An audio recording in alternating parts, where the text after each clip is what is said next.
11 बजे के बीच में उपस्थित हूँ आप सबके सामने। आज इनकी कुंडली लेकर के आया हूँ, इनका नाम है देवांग। ये हैं मुंबई महाराष्ट्र से।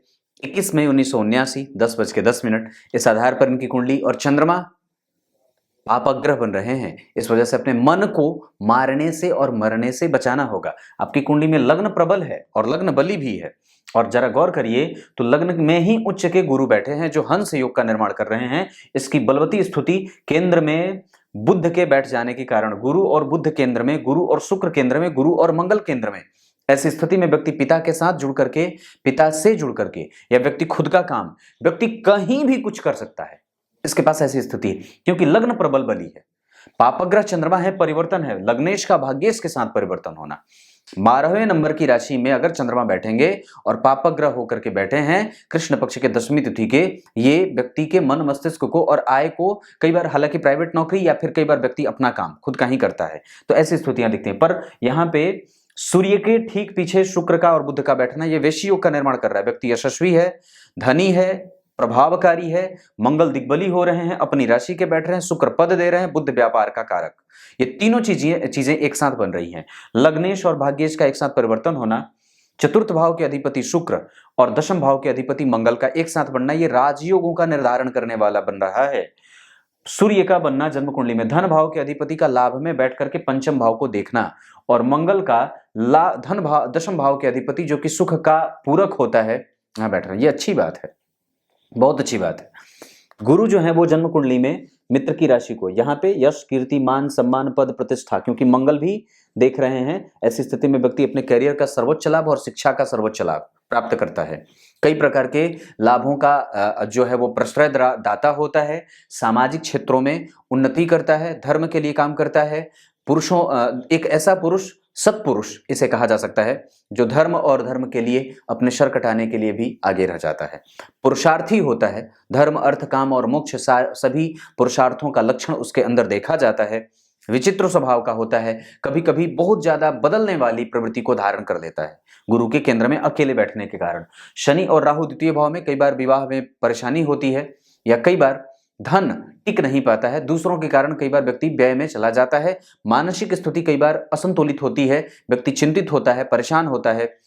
चल अचल संपत्ति तो बहुत अच्छी स्थिति में है। राहु का प्रभाव जन्म कुंडली में पूर्वा भाद्रपद नक्षत्र के, पूर्वा फाल्गुनी के बैठेंगे, शुक्र का नक्षत्र है वो, और वो शुक्र जन्म कुंडली में दशम स्थान में बैठ रहे हैं राशि के अधिपति के साथ, ये अच्छी बात है। तो धन भाव से अगर राहु का संबंध बन रहा हो, और शनि जो कि कर्क लग्न की कुंडली के लिए सप्तम भाव के अधिपति होकर के, अष्टम भाव के अधिपति होकर के मारक होंगे इस कुंडली में, और द्वितीय भाव में बैठ करके डबल मारक का गुण, ट्रिपल मारक हो जाएंगे, तो शनि की दशा कमजोर हो सकती है, परेशान देने वाली, परेशान करने वाली, मानसिक संताप। लेकिन एक बात यह भी है कि व्यक्ति को खुद का काम करते हुए देखा जाता है। सप्तम के अधिपति जब द्वितीय में बैठते हैं तो व्यक्ति या तो खुद का काम करे, या जब तक वो खुद का काम नहीं करेगा तब तक उसको शांति भी नहीं मिलेगी। व्यक्ति किसी दूसरे के ऑर्डर को फॉलो करने में विश्वास नहीं रखता है। दाम्पत्य को लेकर के परेशानी आती है इस वजह से, क्योंकि आपकी वाणी कठोर है, गंभीर बोल देते हैं कई बार, और बहुत ज्यादा भारी बोल देते हैं, इसको कम करिए। लाभ भाव में सूर्य का बैठना व्यक्ति के मुखड़े पे एक अजीब तरीके का जो है वो दैदीप्यमान स्वरूप बना देता है, गंभीर वाणी, और व्यक्ति हमेशा ही चिंता करने वाला, चिंतनशील होता है। उसके पास कभी भी खाली रहने का कोई वक्त ही नहीं होता है, वो हमेशा इंगेज रहता है, व्यस्त रहता है काम में, ये बात दिखती है। गुरु का प्रभाव यहाँ पे नीच की दृष्टि है, लेकिन यहाँ के अधिपति जो है वो सूर्य की राशि में बैठ रहे हैं, शत्रु की राशि में, लेकिन तत्कालिक मित्रता में मित्रता का भाव रख रहे हैं, इस वजह से सप्तम भाव का बल बढ़ेगा। पत्नी थोड़ी कठोर बुद्धि की होती हैं, और पत्नी के भाव से ये 8वां भाव होता है, इस वजह से यहाँ पे कभी कभी व्यक्ति के खर्च पत्नी के ऊपर होते हैं, या फिर कई बार व्यक्ति पत्नी के ऊपर जब खर्च करना होता है तो मन महसूस करके रह जाता है, या उसको ऐसा लगता है कि वो दूसरे के ऊपर खर्च करता है। तो ऐसी स्थिति नहीं होनी चाहिए। गुरु की दृष्टि नमी यहाँ पे पड़ रही है चंद्रमा के ऊपर। ऐसी स्थिति में व्यक्ति का सर्वस्व है, धन है, प्रतिष्ठा है, भाग्य है, लाभ है, पितर का आशीर्वाद है, बड़े बुजुर्गों का आशीर्वाद है, बड़े भाई, बड़ी बहन, इन सब का आशीर्वाद व्यक्ति को मिलता रहता है, ये चीज बनती है। धन भाव की स्थिति शनि राहु के बैठने के कारण, लेकिन राहु शुक्र के साथ संबंध बना रहे हैं, क्योंकि राहु शुक्र को देख रहे हैं और शुक्र के ही नक्षत्र में बैठे हैं। शनि वहां पे पूर्वा फाल्गुनी में बैठे हैं जो कि शुक्र का नक्षत्र होता है, शुक्र दशम स्थान में बैठे हैं। दशम स्थान के अधिपति के साथ व्यक्ति को खुद का काम, कई बार पशु से संबंधित, केमिकल से संबंधित, हार्डवेयर से संबंधित, साज सज्जा से संबंधित, बैंकेट हॉल से संबंधित, मैनेज करने से संबंधित, होटल से संबंधित, जमीन से संबंधित, इंटीरियर डेकोरेशन से संबंधित, दवाइयों से संबंधित कोई भी कारोबार आप उठा लेंगे, आपका चल जाएगा। ट्रांसपोर्ट आदि का काम भी आपकी कुंडली में बनता है। मंगल और शुक्र का यहाँ भी बैठना एक साथ, मंगल और शुक्र का वहां भी बैठना एक साथ। कई बार संदेहास्पद स्थितियों में व्यक्ति को देखा जाता है, या कई बार व्यक्ति दूसरों को भी देख लेता है, तो ये काम बिल्कुल बंद करिए, ये गलत होगा।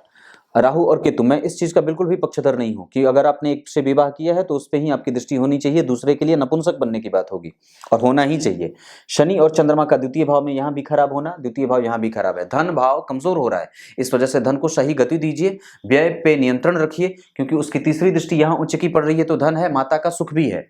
शनि की 7वीं दृष्टि जो है वो आयु दे रही है, और शनि की 10वीं दृष्टि जो है वो सूर्य पे जा रही है। इस वजह से समाज में कलंकित होने का भाव, या पत्नी कई बार संदेह करती है, ऐसा काम व्यक्ति कर सकता है, तो इस पे ध्यान रखने की बात होगी। सूर्य और शनि का, चंद्रमा और सूर्य का व्यक्ति के पास यश मिलेगा, कीर्तिमान होगा, स्थापित करने वाला, क्योंकि सूर्य की दृष्टि चंद्रमा पे है। सूर्य जो है वो वहां से भी चंद्रमा के साथ अगर गौर करते हैं तो चंद्रमा के उच्च राशि में ही सूर्य बैठे हुए हैं, जहां से चंद्रमा तृतीय एकादश में बैठे हैं, तो लाभ भी होता है, और व्यक्ति कई प्रकार से धन का अर्जन भी करता है, कई क्षेत्रों से धन कमाता है, और व्यक्ति के पास पैसे की कभी भी समस्या नहीं होती है। कोई भी काम पैसे के कारण आज तक नहीं रुका है, ना आगे रुकेगा।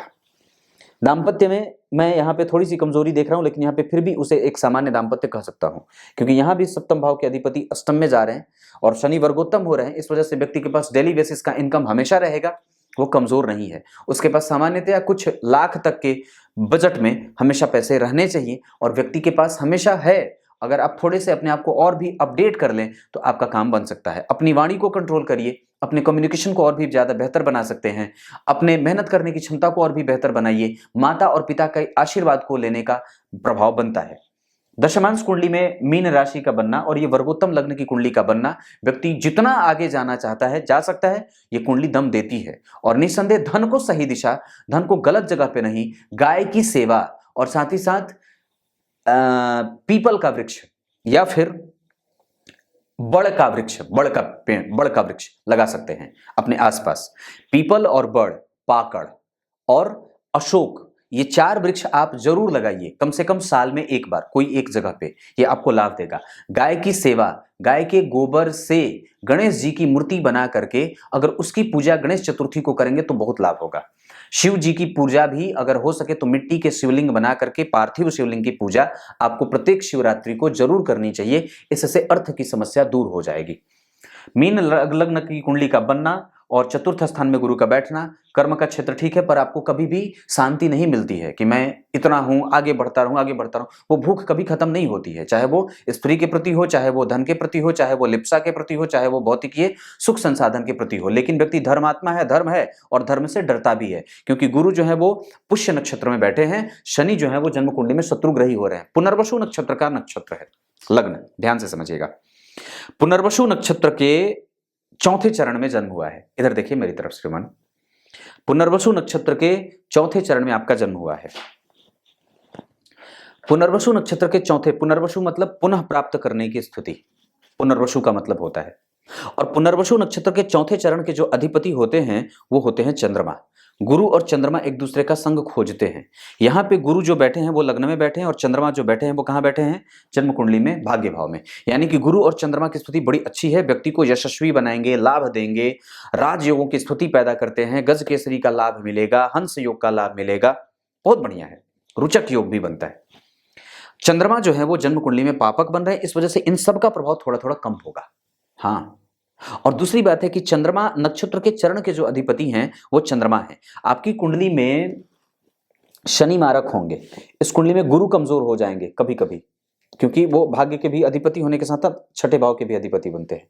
मंगल इस कुंडली में सर्वाधिक योग कारक प्लेनेट, इसका मजबूत होना बहुत आवश्यक है, और वो है भी, दिग्बली भी है, और अच्छे भाव के अधिपति के साथ बैठा है, राजयोगों का निर्धारण भी कर रहे हैं। बुध के साथ बैठे हैं मंगल, तो कई बार व्यक्ति को संतान से दूरी होती है, या कई बार संतान जो होता है वो थोड़ी सी बीमार जैसी रहती है, ये बात भी दिख सकती है। चतुर्थ चरण के अधिपति चंद्रमा, चंद्रमा की दशा बहुत अच्छी, गुरु की दशा अच्छी जाएगी, पर सामान्यतः आरंभ वाली दशा थोड़ी कष्टदायक हो सकती है, बाद की दशाएं अच्छी जा सकती हैं। इस कुंडली में शनि की दशा कमजोर जा सकती है, धन हानि की स्थिति बनती है, बीमार व्यक्ति होता है पर आयु रहती है। एक्सीडेंट वगैरह का कोई योग मैं आपकी कुंडली में नहीं देख रहा हूं। बुध भरणी नक्षत्र में बैठे हैं, व्यक्ति जिसके साथ भी जुड़ करके काम करेगा उसको लाभ पहुंचाएगा। शुक्र अश्विनी नक्षत्र के बैठे हैं, व्यक्ति के पास अनुभव बहुत बढ़िया है। मंगल अश्विनी नक्षत्र के, व्यक्ति के पास प्रभाव बहुत अच्छा है, उसके पास ऐसी क्षमता है कि वो आगे बढ़ सकता है, वो ढाढ़स से युक्त है। मंगल की दृष्टि लग्न पे है, शिक्षकीय गुणों का विकास करने वाला है, वो किसी को भी कन्विंस कर सकता है, कोई भी सामान किसी को बेच सकता है, बाजार इंपोर्ट एक्सपोर्ट का काम, दलाली करना और ब्रोकर का काम, ये सारी चीजें आपकी कुंडली में विद्यमान है। और दशाओं के आधार पर अभी शुक्र की दशा चल रही है जो अभी 2040 तक चलेगी। इस शुक्र की दशा में जो कि मंगल के साथ हैं, उस पे राहु की दृष्टि है। अपने व्यय को नियंत्रित करिए, अपने पास आसपास स्त्रियों को, विवाहित हैं तो फड़कने ना देना, ये आपका नुकसान पहुंचा सकती है। दूसरे नंबर पे आपका मन भटक सकता है, इस पे नियंत्रण रखना होगा। व्यय को धर्म पे और धन को धर्म पे जरूर खर्च करिए। गाय की सेवा, वृक्ष लगाने का काम, पानी बचाने का काम और जल से संबंधित स्रोतों को साफ सफाई पे आप ज्यादा फोकस कर सकते हैं। ऐसा मैं आपको सामाजिक क्षेत्रों में ज्यादा जाने के लिए इसलिए कह रहा हूं क्योंकि 9वें भाव में ही चंद्रमा बैठे हैं और वहां का कारक उसे देख रहा है। मंगल की दृष्टि लग्न पे है। व्यक्ति सामाजिक क्षेत्रों में अगर काम करेगा, समाज में जैसे अगर कोई, जैसे शिवरात्रि हो, रामनवमी हो, गणेश चतुर्थी की पूजा की स्तुति आपके महाराष्ट्र में होता है, तो इन सब चीजों में आप शरीक ज्यादा होइए और अपनी उपस्थिति मजबूती से दर्ज कराइए। वहां पे दान देकर के अपने प्रभाव को बढ़ा सकते हैं, अपना प्रचार करिए। आपके आसपास के लोगों में अगर मूर्ति पूजा की स्तुति है तो निस्संदेह मूर्ति पूजा का प्रभाव बढ़ाइए और अपने आप को एक ऐसे लेवल पे लेके आइए कि लोग आपको एक धार्मिक नेता के तौर पे जान सके। आपके अंदर ये गुण है, वो आप में विकसित हो सकता है। ये स्थिति आपकी कुंडली की बनती है। अगर ग्रह की स्थिति के आधार पर अगर बात करूं तो सूर्य और चंद्रमा, ध्यान से समझिए मैंने क्या बात कही थी कि शश योग हो चाहे रुचक योग हो, इन सबके प्रभाव थोड़े थोड़े कमजोर हो रहे हैं। सूर्य मृतप्राय, चंद्रमा मृतप्राय, ऐसी स्थिति में प्रत्येक प्रकार के राजयोगों का लाभ थोड़ा थोड़ा कमजोर हो जाएगा और व्यक्ति का चरित्र और व्यक्ति का प्रभाव थोड़ा थोड़ा संदेहास्पद हो जाएगा। मंगल ठीक है, बुध कमजोर मृतप्राय, इस वजह से वाणी पे कंट्रोल और संयम दोनों ही रखने की आवश्यकता है।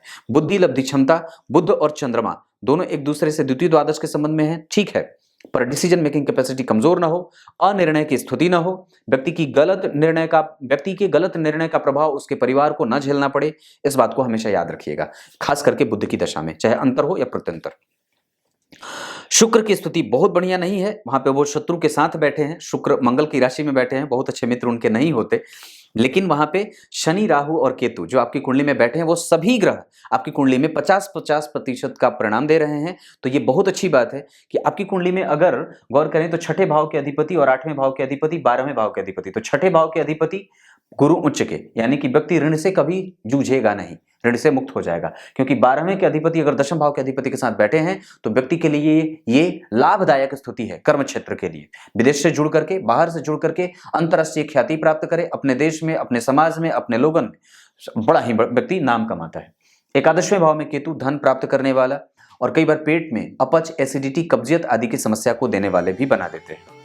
चंद्रमा बहुत बढ़िया बैठे हैं, सूर्य बहुत अच्छा बैठे हैं, पर ये दोनों मृतप्राय हैं। इस वजह से सूर्य की आराधना, राम रक्षा स्तोत्र का पाठ, गणेश जी के मंत्रों का जप, सूर्य के आदित्य हृदय स्तोत्र का पाठ रविवार को कम से कम अनुष्ठानिक होना चाहिए। ये सारे उपाय मैं आपको लिख करके भेजने वाला हूं। तब तक के लिए बहुत बहुत नमस्कार।